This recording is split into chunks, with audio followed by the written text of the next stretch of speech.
জাতি দলের নেতৃবৃন্দ এখানে আসবেন, আইসা শহীদ প্রেসিডেন্ট জিয়া রহমানের মাজারের শপথ গ্রহণ করবেন এবং দেশ নায়ক জনাব তারেক রহমানের যেই 31 দফা এবং 19 দফার বার্তাটি প্রত্যেক ঘরে ঘরে যাতে পুষিয়ে দিতে পারে, এই জন্যই আমরা ব্যতিক্রম একটা প্রোগ্রাম নিয়েছি।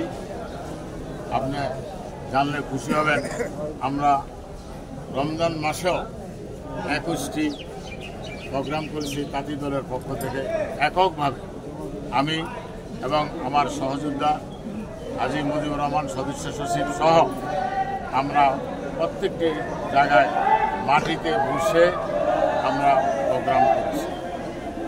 আমরা জনগণের মাঝে একটি বার্তাই পৌঁছে দিতে চাই যে আমরা দেশ নায়ক জনাব তারেক রহমানের 31 দফার যে নির্দেশনাগুলো আছে এই লিফলেটটা বিতরণ করে আমরা আগামী দিনে দেশ কীভাবে চলবে, বিএনপি ক্ষমতায় গেলে দেশ পরিচালনা কীভাবে করতে পারবে, আপনার থাকবে কিনা, গণতন্ত্র থাকবে কিনা, সংবাদপত্রের স্বাধীনতা থাকবে কিনা, কৃষক কীভাবে বাঁচবে, মানুষ কীভাবে বাঁচবে, তাঁতি দলের নেতৃবৃন্দরা কীভাবে তাঁত শিল্পে আরও উন্নতি করতে পারবে।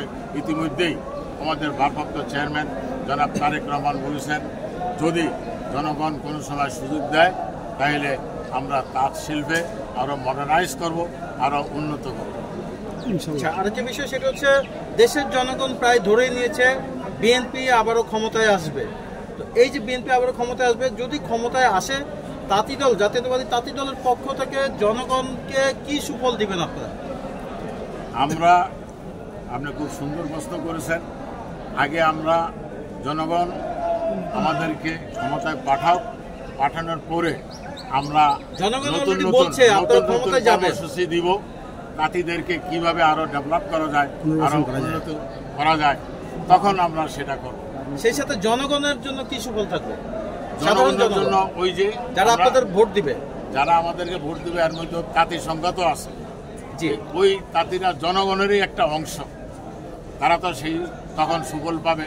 দেশনেত্রী বেগম খালেদা জিয়ার আমলে আপনার চাল দিয়েছে, গম দিয়েছে, নগদ অর্থ দিয়েছে, বিদ্যুতের 7.5% পর্যন্ত মওকুফ করে দিয়েছে, আর যারা বিদেশে রপ্তানি করেছে তাদের 25% তারা সাবসিডি দিয়েছে খালেদা জিয়ার সরকার। কিন্তু এই জালিম সরকার এসে এগুলা সমস্ত কিছু বন্ধ করে দিয়েছে। যদি অনেকে আমরা দেখি তাঁতিরা অনেক কষ্ট করে, তারা অনেক সময় ব্যবসার ধসের কারণে তারা অনেক কষ্টে থাকে, পরিবার নিয়ে অনেক অভাবে থাকে। যদি আপনারা ক্ষমতায় যান, এইসব তাঁতিদেরকে, প্রান্তিক তাঁতিদেরকে আপনারা রেশনিং সিস্টেমে কোনো কার্ড ব্যবস্থা করে দিবেন কিনা? শুনলে আরো খুশি হবেন। আমি নিজেও 5টা তাঁত আছে আমার, মানিকগঞ্জে, তাঁতপল্লীতে।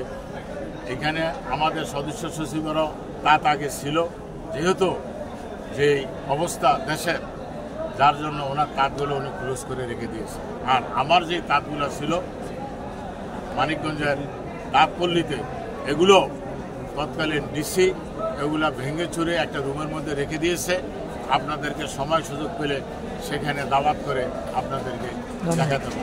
তাই আমরা যদি বিএনপি যদি ক্ষমতায় যায়, দেশ নেত্রী বেগম খালেদা জিয়া আমার 33তম প্রতিষ্ঠাবার্ষিকী বলেছিল যে আমি তাঁতিদের জন্য যদি সুযোগ পাই, আগে যেমন করেছি এখনও করব, সুতা দিব, রং দিব, বিভিন্ন ধরনের উপকরণ দিব, আরও মডার্নাইজ করব। সেটা ভারপ্রাপ্ত চেয়ারম্যান জনাব তারেক রহমান চট্টগ্রামের একটা ওয়ার্কশপে উনি বলেছেন। সর্বশেষ আপনার কাছে একটি জিনিস জানতে চাই, বিবৃতি দিবেন, সেটা হচ্ছে ফিলিস্তিনদের জন্য আপনারা কি করছেন? ফিলিস্তিন